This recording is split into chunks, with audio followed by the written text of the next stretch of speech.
Ever encountered a street preacher? Did you listen? What were your first impressions? Did you bring friends back to hear him with you? Did it change your life? Well, John the Baptist attracted crowds, and many of the people in this audience would come back and bring their friends with them. And many people changed because of the message of John.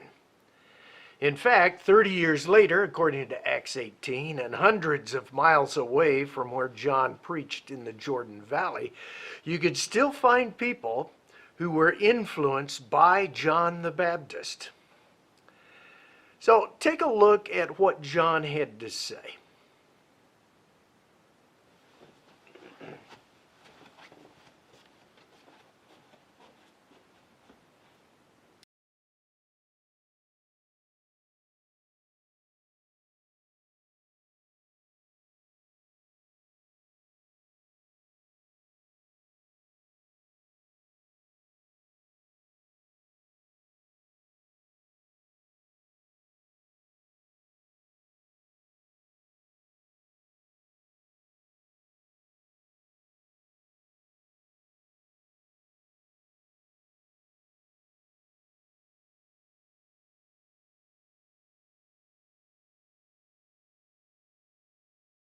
Well, as you look at that, it's one thing to call a group that's not in attendance where you're preaching a bunch of snakes, but to use that term to the very people that had traveled distances to come hear you, that's quite something else.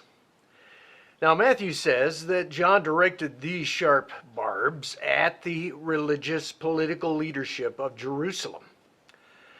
And the Pharisees were a sect of Jews that advocated a devoted keeping of the Torah.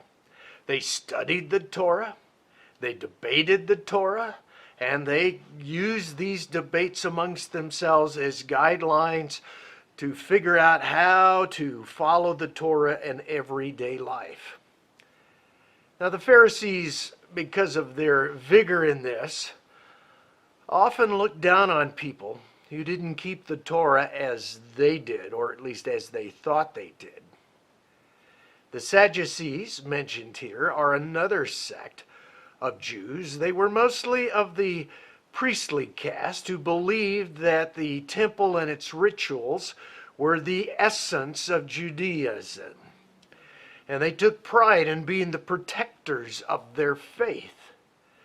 The Sadducees had been leaders among the Jewish folks for at least 100 years, and many were quite wealthy and had connections with Rome.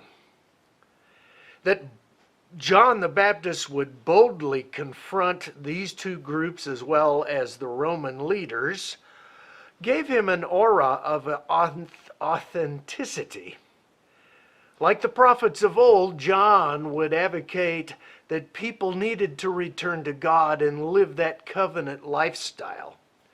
He would warn that a refusal to live by this covenant lifestyle would bring strong consequences. And John wouldn't let anybody get away with saying, hey, I'm a biological descendant of Abraham. It wasn't good enough.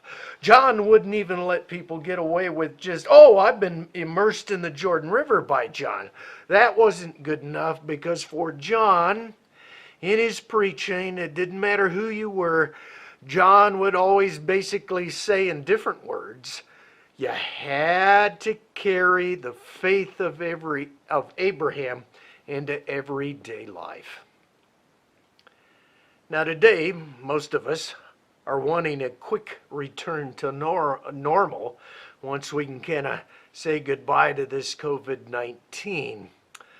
But I want to remind you that it was normal that got us here in the first place. I mean, Republicans blaming Democrats, Democrats returning the favor, cities looking down upon rural areas and rural states, looking at populous states as traitors, and one network's viewers declaring all other outlets fake. Yes, that's who we were before this. Obviously, some of it's going on now. we've got to change that.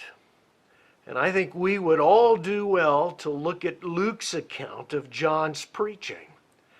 For genuine repentance includes a change of attitude towards oneself, possessions, and other needs.